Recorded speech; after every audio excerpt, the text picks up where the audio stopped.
자, 이제 드디어 엘리야에 관한 이야기가 오늘로서 이제 19장으로서 끝이 납니다. 그동안 엘리야가 정말 놀라웁게 믿음의 능력과 은혜를 보여주었고 그 사역의 정점에 갈멜산이 있었습니다. 그렇지만 크게 승리한 직후에 오히려 영적으로 문제가 생기고 그 이세벨의 그 협박하는 소리에 놀라서 도망을 갑니다. 그리고 하나님 앞에서 나만 나이다 하고 고백을 해요. 그때 하나님이 그에게 말씀하시죠. 세 가지를 이야기하십니다. 세 가지 명령을 주시죠. 그 앞에 보면 그 15, 16, 17절에 보면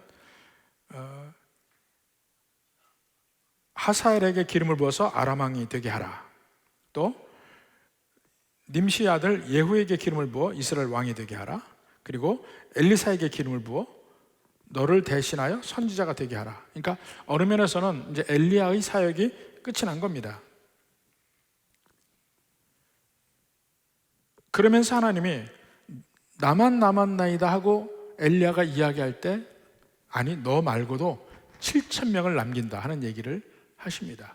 그러니까 지금 전체적인 배경 속에서는 하나님을 완전히 떠난 이스라엘 백성들이 있습니다. 그럼에도 불구하고 하나님이 그 이스라엘 백성을 위해서 엘리야를 두셨고 엘리야 다음에는 엘리사를 이어서 선지자 역할을 하게 하신다는 약속을 하셨고 7,000명도 남기신다는 약속을 하십니다. 이제 그러한 하나님의 약속의 말씀을 듣고 자 이스라엘 북쪽 갈멜산에서부터 이스라엘 남쪽을 떠나서 유다의 가장 남쪽을 지나서 시내산까지 갔었죠. 호렙산까지 갔는데 거기서부터 하나님의 말씀을 듣고 19절에 보니까 엘리야가 거기서 떠나서 어디로 갑니까? 그 16절에 보면 엘리사가 있는 곳으로 갑니다. 그게 아벨무홀라라는 곳이죠. 아벨무홀라. 그곳으로 가는 겁니다. 근데 그곳이 어디냐면 북왕국, 남왕국 유다, 북왕국 이스라엘이 있는데 북왕국 이스라엘에서도 북쪽 땅이에요. 벳시안에서 얼마 떨어지지 않은 데 있습니다. 이 갈릴리 호수에서 조금 내려오면 벳시안이 있거든요. 근데 거기서 얼마 떨어지지 않은 곳에 있는 곳입니다. 근데 거기에 엘리사가 살고 있는데 거기까지 엘리야가 가는 겁니다. 그러니까 지금 엘리야가 처음엔 왜 유다의 제일 남쪽 유다를 지나서 더 남쪽으로 내려갔습니까? 이유가 그 이세벨의 협박 때문에 도망간 거 아니에요. 겁이 나서 도망갔잖아요. 그러니까 자기 마음대로 하나님의 뜻과 관계없이 이스라엘을 떠나서 이 남쪽 호렙산까지 온 겁니다. 근데 거기에서 하나님을 만나고 하나님의 명령을 듣고 또 하나님의 위로하심을 받고 다시 그 하나님의 말씀을 수행하기 위해서 떠납니다. 떠날 때는 이제 이세벨을 두려워하지 않아요. 이스라엘로 다시 갑니다. 유다를 지나서 이스라엘 가서 이스라엘의 북쪽에 그 엘리사가 사는 아벨무홀라까지 갑니다. 이게 다르죠. 호렙산까지 올 때는 막 지쳐 쓰러졌는데 그 육신을 다시 하나님이 강건케 하셔서 그 길을 자기가 원하는 길을 가게 하셨는데 호렙산에서는 드디어 이제 그가 일어날 때는 하나님이 주신 새로운 사명, 새로운 믿음의 힘으로 떠납니다. 그가 이제 삶의 목표가 다시 생겼어요. 아직 그의 사역이 끝나지 않았습니다. 마지막 그의 사역이 있는데 세 가지 사역이 있죠. 근데 오늘 본문의 말씀 보니까 그 세 가지 사역 중에서 제일 마지막 번째, 세 번째 엘리사에게 기름 붓는 장면이 오늘 나옵니다. 근데 나중에도 보면 자, 하사엘에게 기름을 부어 아람 왕이 되게 하라, 예후에게 기름을 부어 이스라엘 왕이 되게 하라. 이 일은 나중에 엘리사가 합니다.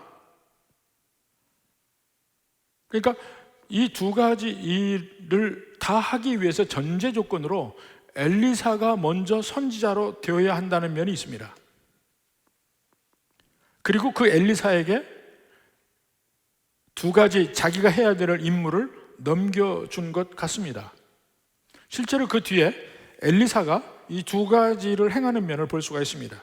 먼저 엘리사가 하사엘을 왕으로 세우는 장면 한번 봅시다. 열왕기하 8장 7절부터 봅시다. 엘리사가 다메섹에 갔을 때에 아람 왕 벤하닷이 병들었더니 왕에게 들리기를 이르되 하나님의 사람이 여기 이르렀나이다 하니 왕이 하사엘에게 이르되, 그러니까 하사엘은 왕의 군대 장관 아니면 총리 이 정도 됐을 겁니다. 하사엘에게 이르되 너는 손에 예물을 가지고 가서 하나님의 사람을 맞이하고 내가 이 병에서 살아나겠는지 그를 통하여 여호와께 물으라. 아람 왕 벤하닷이 자기 밑에 신하인 하사엘에게 네가 가서 예물을 가지고 가서 내가 살 수 있을지 물어봐라 그랬습니다. 그래서 하사엘이 갔습니다. 가서 묻습니다. 그러니까 엘리사가 뭐라 합니까? 10절에 엘리사가 이르되 너는 가서 그에게 말하기를 왕이 반드시 나으리라 하라. 그러나 여호와께서 그가 반드시 죽으리라고 내게 알게 하셨느니라. 말이 묘하죠? 하사엘에게 얘기합니다. 가서 왕이 반드시 나으리라고 했다고 전하라. 그러나 너만 알고 있어. 그는 죽을 거야. 그 얘기입니다. 그러면서 11절 하나님의 사람이 엘리사죠. 그가 부끄러워하기까지 그의 얼굴을 쏘아보다가 우니, 여기 그가 누굽니까? 하사엘이 왔어요. 근데 그 하사엘을 쏘아봐 부끄럽기까지 그렇게 노려보듯 쏘아보다가 웁니다.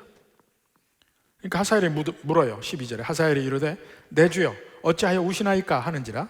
대답하되 엘리사가 대답합니다. 네가 이스라엘 자손에게 행할 모든 악을 내가 알미라.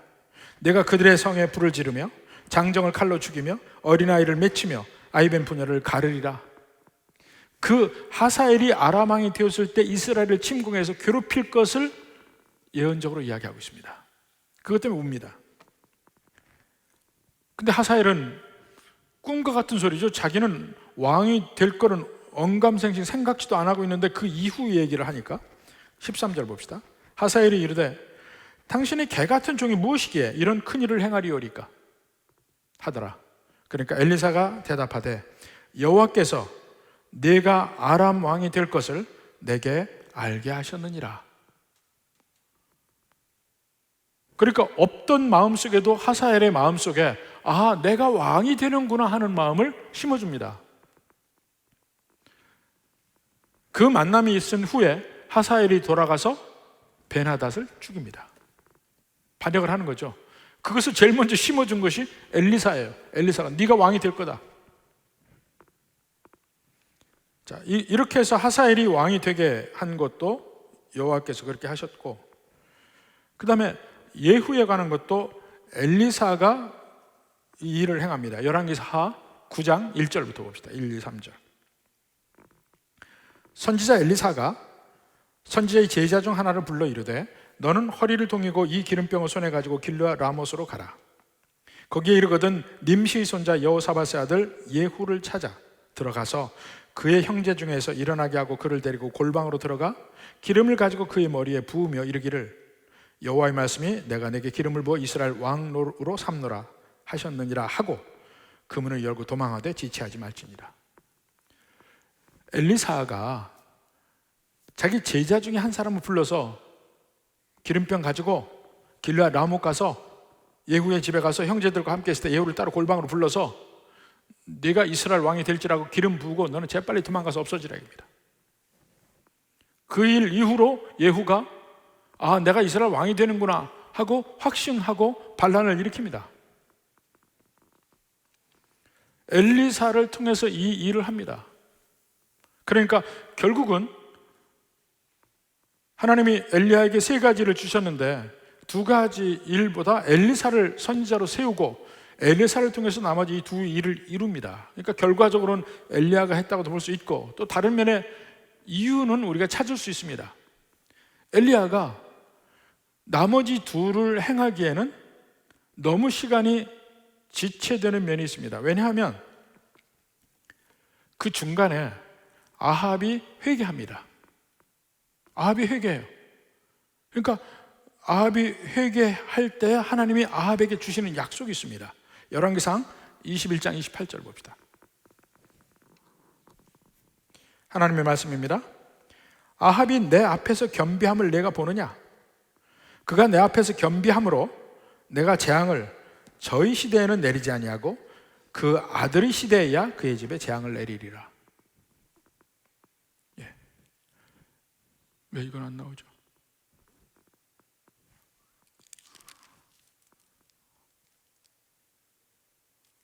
어.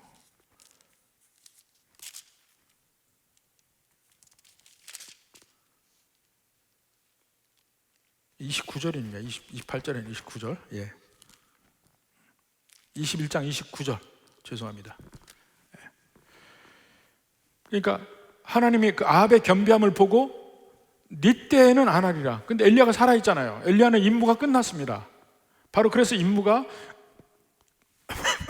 그의 후계자인 엘리사에게 넘어가게 되는 겁니다. 이런 면으로 해서 이제 엘리야의 일은 오직 그 엘리사를 다음 선지자로 기름 붓는 일만 남았습니다. 자, 이제 다시 우리 본문으로 돌아갑니다.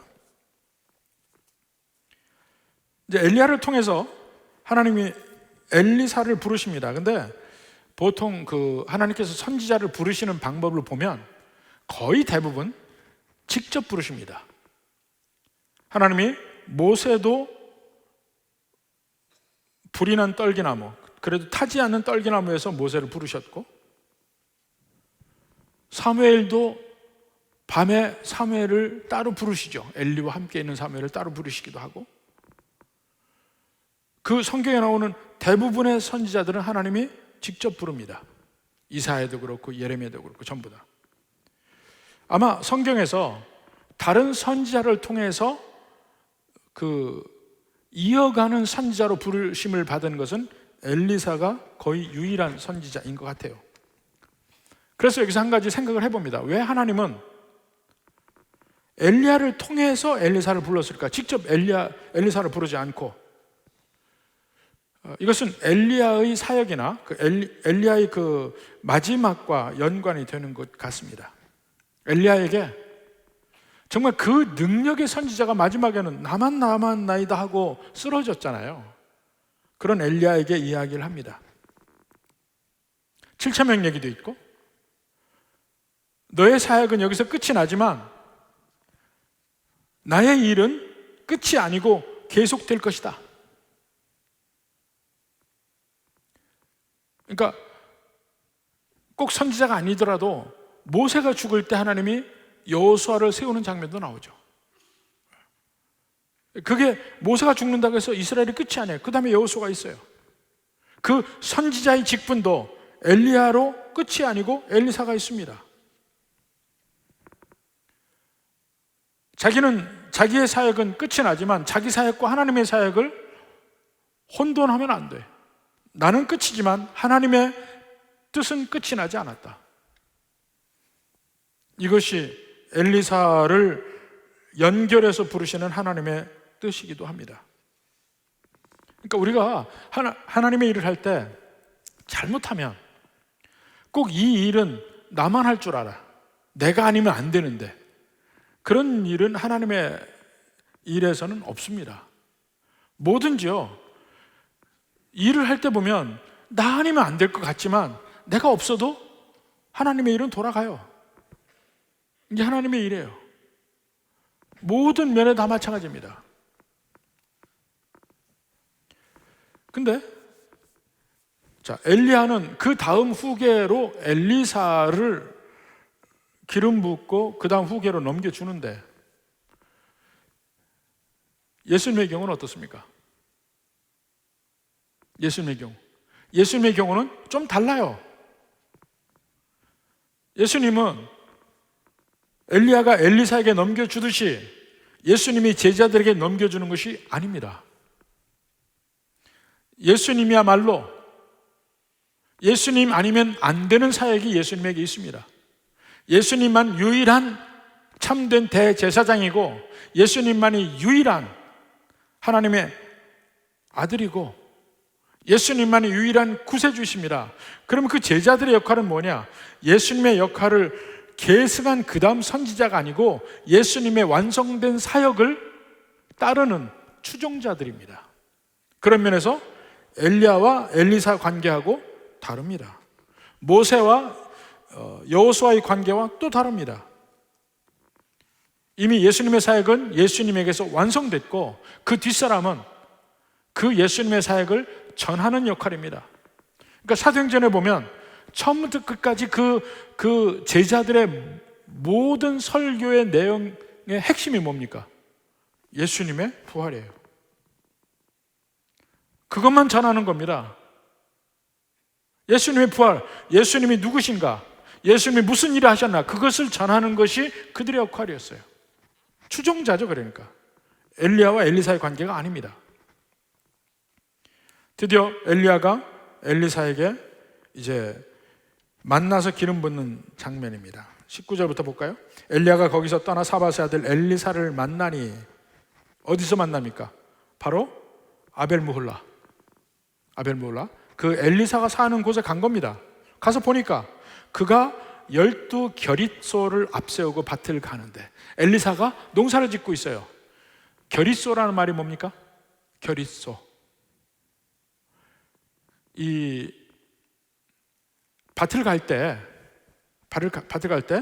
소 2마리를 넣고 한 멍에다 맵니다. 2마리가 가는 것을 이걸 한 결이라고 그래요. 그러니까 한 결이소 하면은 소가 2마리예요. 이게 12결이소 하면 24마리예요. 자, 그 12결이소를 앞세우고 밭을 가는데 자기는 12째 결이소, 제일 마지막 멍에를 맨 그 결이소와 함께 있더라. 한참 밭을 갈고 있습니다. 기경할 때야.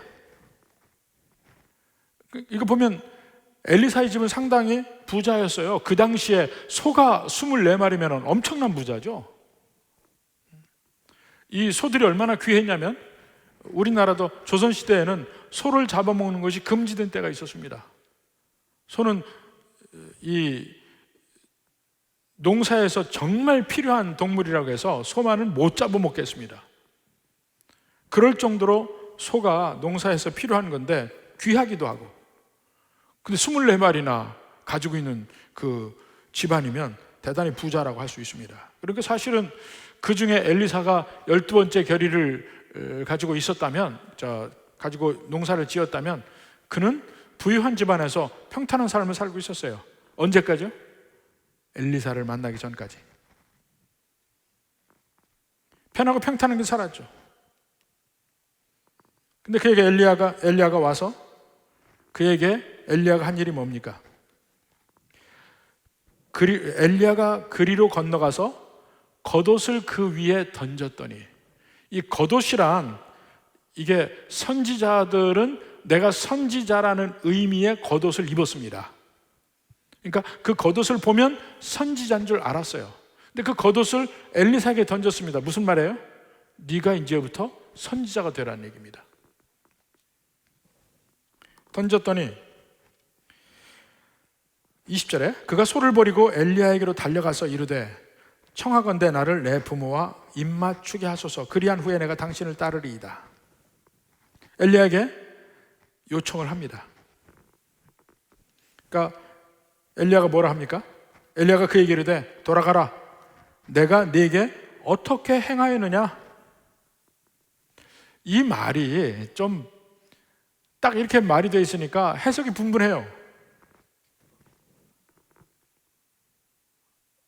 돌아가라. 나는 너한테 행한 게 없지 않느냐? 이렇게 해석도 할 수 있어요.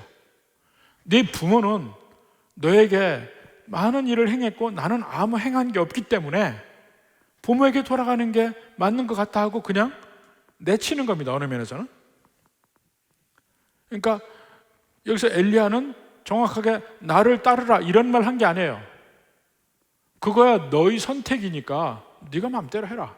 대충 이렇게 해석을 합니다. 그럴 때 엘리야가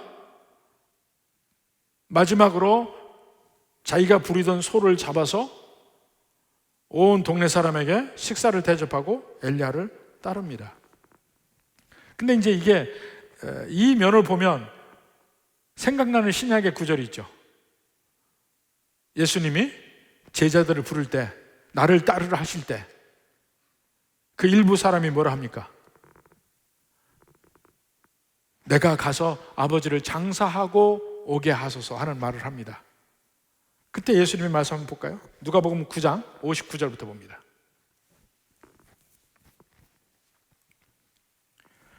또 다른 사람에게 나를 따르라 하시니 그가 이르되 나로 먼저 가서 내 아버지를 장사하게 허락하옵소서. 이르되 죽은 자들로 자기의 죽은 자들을 장사하게 하고 너는 가서 하나님의 나라를 전파하라 하시고, 또 다른 사람이 이르되 주여 내가 주를 따르겠나이다마는 나로 먼저 내 가족을 작별하게 허락하소서. 예수께서 이르시되 손에 쟁기를 잡고 뒤를 돌아보는 자는 하나님의 나라에 합당하지 아니하리라. 정반대의 말을 하는 것 같아요. 그렇지만 양쪽의 상황이나 그 말하는 사람의 마음의 동기는 다를 거라고 생각합니다. 엘리야는 확실하게 따라가기 위해서 마지막 자기 있던 자리를 다지고 가는 광경이고, 예수님 앞에서의 그 사람들은 예수님을 따르지 않기 위한 핑계였다는 것이 그 대화 중에서 보여지는 겁니다. 이것은 전에 제가 이제 처음에 목회를 할 때 성경 공부를 해요. 성경 공부를 하면 여러 가지 질문들이 있습니다. 질문들이 있는데 똑같은 질문이라도요, 그 사람 마음이 느껴집니다. 아, 저 사람은 정말 지금 궁금해서 묻는구나 하는 질문이 있고, 어떤 사람의 질문은 저 사람은 나를 지금 괴롭히려고 묻고 있구나 하고 생각하는 게 있어요. 같은 질문인데 그러면 제 대답이 틀려집니다. 나를 괴롭히려고 묻는 질문, 나를 공격하려고 하는 질문, 이것은 제가 있는 그대로 설명해 줄 이유가 없죠. 그렇지만 정말 몰라서 질문하는 것은 성심성의껏 이해할 수 있게 대답을 해줘야 합니다. 두 가지 경우도 바로 그런 차이가 있다고 생각해요. 엘리사의 경우는 정말 확실하게 따라가기 위해서 다지고 있는 겁니다. 그것과 예수님께 내 부모를 장사하고 오게 하옵소서, 부모가 언제 죽을지 모르는 입장에서 내가 세상 일을 먼저 다 하고 그 다음에 가겠나이다 하는 얘기와 마찬가지란 말입니다. 그것을 예수님이 뭐라 한 거예요? 그렇게 세상 일 돌아보고 그 다음에 따라오는 것이 아니다. 손에 쟁기를 잡았으면 뒤돌아보지 않는 거다. 바로 이 얘기를 하는 겁니다. 그러니까 서로 상황이 완전히 다르죠.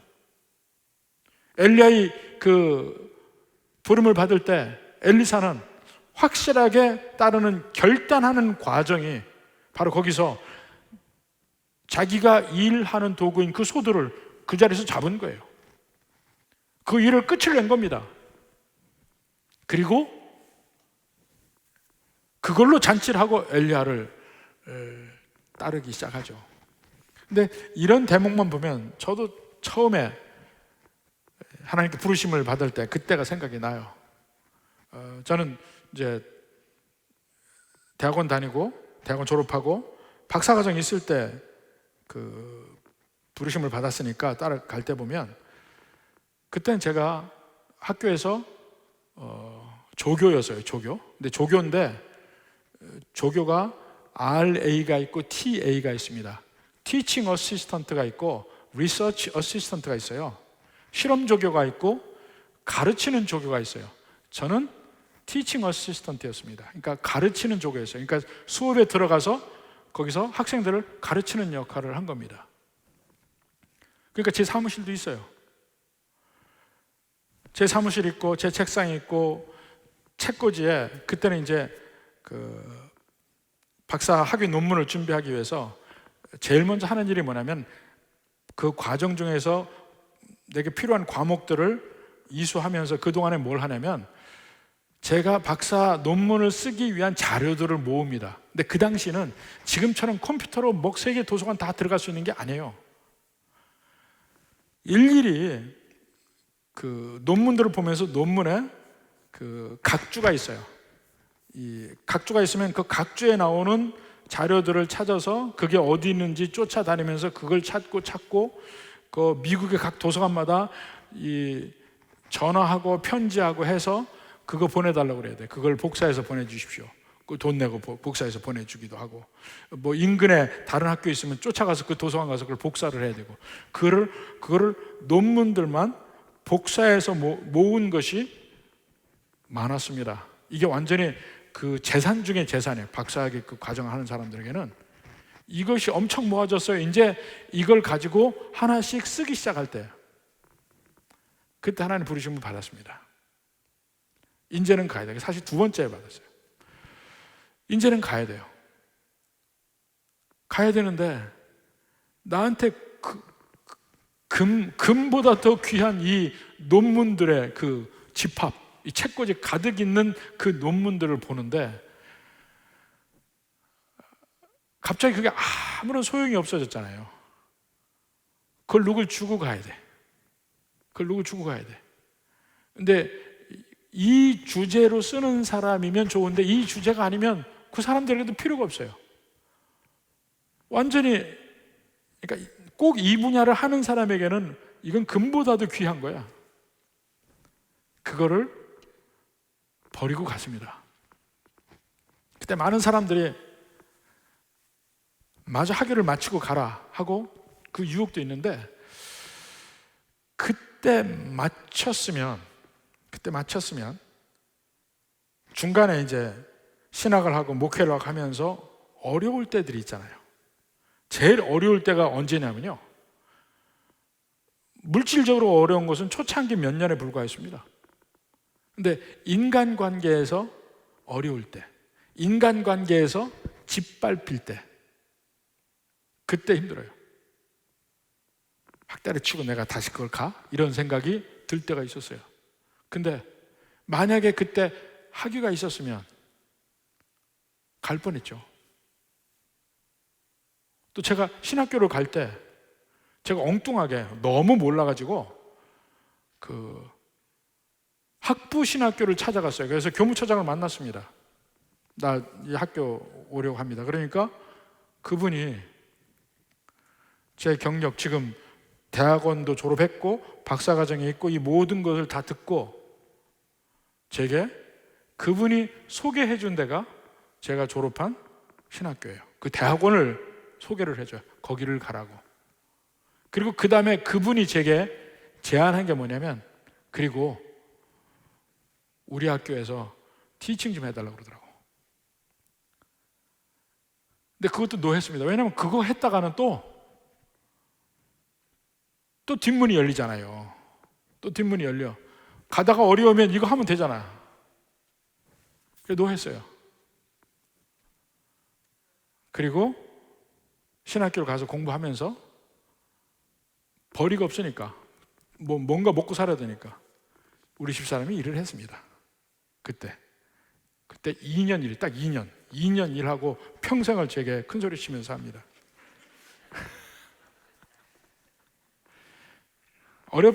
어려운 물론 있지만 그 생각이 나요.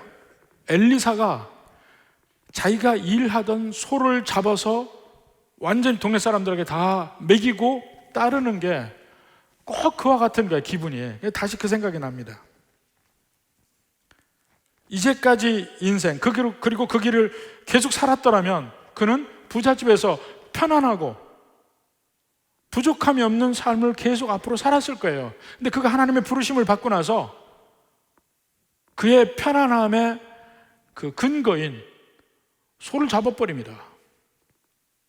그리고 자기는 엘리야를 따라 나서요. 하나님 말씀하시니까 그가 즉각적으로 순종합니다. 물론 앞으로 인생이 지금까지 집에서 많은 사람들의 지지를 받고 가족들이 있고 거기서 편안한 삶, 이것이 다 없어지는 것 알고 엘리사를 떠납니다. 그때부터는 정처 없는 삶이에요. 어디로 갈지도 몰라요. 그 길을 갑니다. 그 뒤에 엘리사는 온갖 죽음의 위협도 겪고 온갖 역경을 그가 겪습니다. 더 이상 평탄한 삶이 아니었어요.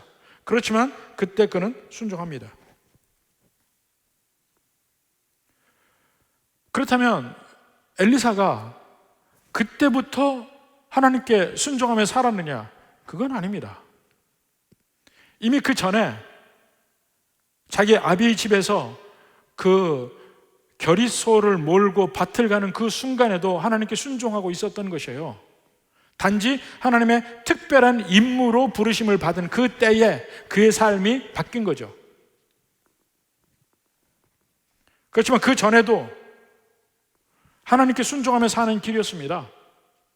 그러니까 목회자인 저만이 하나님의 부르심을 받아서 그 일을 한다는 개념이 아니고, 여러분들도 여러분의 삶의 현장 속에서 하는 일이 하나님께서부터 여러분이 부르심을 받은 일입니다. 그래서 우리는 그걸 전부 다 콜링이라고 그래요. 콜링, 소명받은 것. 저는 제 콜링은 목사의 일입니다. 제 소명은 목사의 일이에요. 여러분의 소명, 여러분의 콜링은 여러분이 지금 현재 하고 있는 일입니다. 그 일을 하다가 어느 순간에 하나님이 다른 일로 부르심을 하면 또 순종하는 거예요. 엘리사처럼. 바로 엘리야에서 엘리사로 넘어가는 광경 속에서 엘리야의 하나님께서 부르시는 광경을 봅니다. 엘리사를 부르시는데 엘리야를 쓰시긴 해요. 그러나 그 엘리사가 그 부르심에 응하는 그 광경들을 보면서 우리의 삶도 생각해 볼 수 있습니다. 근데 굳이 하나님이 엘리야를 통해서 엘리야를 부르시는 이유는 어느 면에서는 일을 하다가 지친 엘리야에게 하나님이 위로하시는 것일 수도 있어요. 네가 일을 더 이상 못하겠다고 해서 하나님의 일이 끝나는 게 아니다. 엘리사가 또 있지 않냐. 다른 사람을 통해서 하나님의 일이 계속 될 것이다. 그러니 너는 이 모든 일을 마치고 평안한 삶을 살라 하는 것이고, 또 그 당시도 아까 모세와 여호수아를 얘기하기도 했지만 엘리야에서 엘리사로 넘어가는 그 대목에서도 이스라엘 백성들은 아직도 죄인이고 아직도 회개치 않습니다. 그렇지만 그들을 향한 하나님의 은혜는 엘리야를 통해서, 그 다음에 엘리사를 통해서 7,000명을 통해서 계속 가고 있고 그렇습니다. 바로 이러한 면을 통해서 우리를 향하신 하나님도 이런 하나님이구나, 이것을 깨닫습니다. 그래서 어떤 모양으로든지 하나님께서 여러분을 부르실 때 그 부르심에 순종하며 살면 됩니다. 여러분은 지금 하나님께로부터 어떠한 삶으로 임명받았습니까? 어떠한 삶의 목표로 가지고 살아가야 합니까? 다시 한번 봐야 될 거예요. 그리고 그 자리를 위해서 순종하고 사는 거예요. 엘리사도 그전에는 열심히 자기 일을 했어요. 일하는 중에 하나님의 부르심을 받습니다. 성경에는 수많은 사람들이 일하는 중에 하나님의 부르심을 받습니다. 물론 어린애 때 하나님의 부르심 받는 사람도 있지만 대부분의 경우 일하는 중에 하나님의 부르심을 받아서 그 일을 바꿉니다. 누구는 세리로 일하다가 하나님 부르심 받고, 누구는 어부로 일하다가 그 바닷가에서 하나님의 부르심을 받고, 이런 식입니다. 그럴 때 그 부르심에 응하고 순종하기만 하면 됩니다. 무엇을 하든 간에 이것이 하나님이 내게 부르셨다 하는 사실을 깨닫고 그 가운데서 하나님의 영광을 위해서 사는 겁니다. 그리고 언제나 우리는 결국은 하나님의 은혜 가운데 산다는 것을 잊어서는 안 돼요. 결국은 하나님의 은혜 속에 살아요. 우리는 현재의 우리 삶을 받을 만한 자격이 있어서 현재의 삶을 영위하고 누리고 사는 거 아닙니다. 우리의 본전은 뭐라고요? 우리의 본전은 지옥불에 떨어지는 게 우리의 본전입니다. 지금도. 그렇지만 하나님이 우리를 사랑하시고 우리에게 은혜 주셔서 내일도 동쪽에서 해가 뜨고 내일도 우리가 다시 일어나 호흡을 하고 내 신체를 움직이고 살아갑니다. 그 하나님의 은혜, 이것을 기억하면서 살아갈 때 우리가 교만해질 여지는 전혀 없습니다. 엘리야도 잠깐 착각했어요. 나만이 하나님의 일을 하고, 그런데 내가 이렇게 여기 주저앉았으니 나밖에 남지 않았습니다. 하나님은 아니다. 엘리사에게 가 7천 명도 남겼어. 그들을 통해서 내가 이스라엘을 지키고 구원할 거야. 그들이 다른 길로 가면 다시 바른 길로 가게 하고, 계속해서 그래 가면서 끝까지 이끌고 가서 구원하시는 것, 그것이 하나님의 은혜입니다. 이 은혜가 우리 삶 속에 언제나 잊혀지지 않기를 주님의 이름으로 축원합니다.